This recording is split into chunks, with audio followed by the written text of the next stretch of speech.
if you were to ask the non-Muslim, the Christian, close your eyes and imagine your God.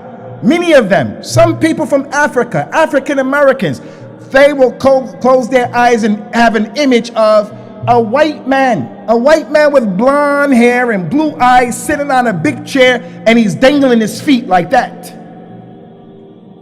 Islam didn't leave this to our imagination to figure out who Allah is, where Allah is. The great scholar of Islam, Imam Malik, tremendous scholar of Islam.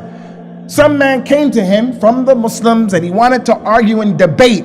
How is Allah over that throne? I want to know how. Allah didn't make it your business. He made it wajib upon everybody to be here for Salatul Jummah. He made it wajib for someone to stand up here and give the khutbah. He made it wajib for the lady to wear hijab. He made it wajib for us to fast in Ramadan, those who have the ability. He didn't make it the sunnah, nor did he make it wajib on anyone to try to figure out and find out the details of how he is over his throne. That's not our job. That's not our business. The man came to Imam Malik and said, tell me, how is Allah over his throne?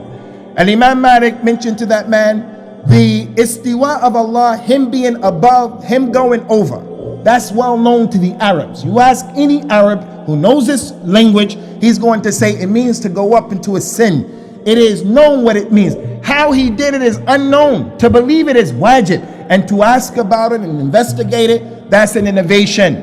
So Allah described in the Quran that he has a face. Allah described in the Quran that he has two hands when he addressed Iblis, Satan. And he told him, what prevented you from prostrating to what I have created with my two hands?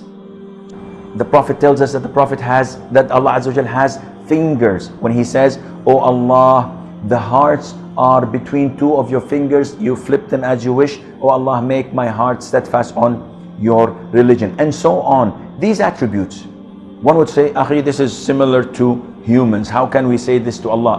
I say, I seek Allah's forgiveness. So I would say to those who claim this, Akhi, this word is known, but the meaning is different. When I say that an elephant has a leg, and I have a leg, and an ant has a leg, are the legs similar? Definitely not. And Allah Azza wa Jal has the highest example. We do not Azza wa Jal simulate him to any of his creatures. But you believe that Allah is alive.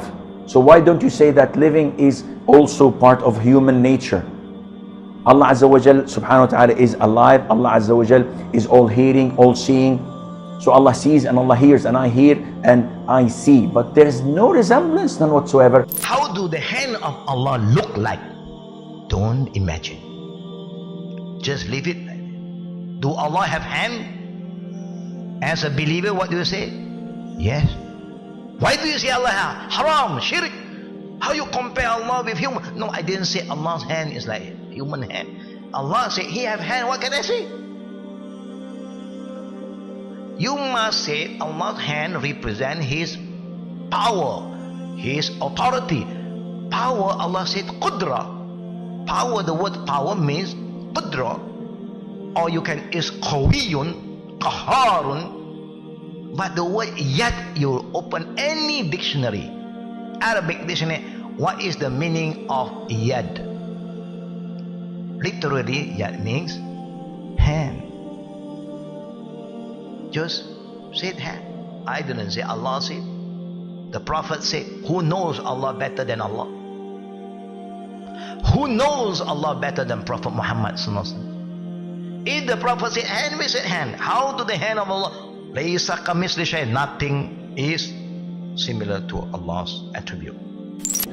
Ummatul Islam, this issue is a microcosm of a bigger, wider, greater issue. And the greater issue is we have to learn our aqidah. We have to learn our aqidah because, again, the importance of the aqidah is that Allah Azza wa Jalla is going to ask you, who is your Lord? Who do you worship? Bismillahirrahmanirrahim.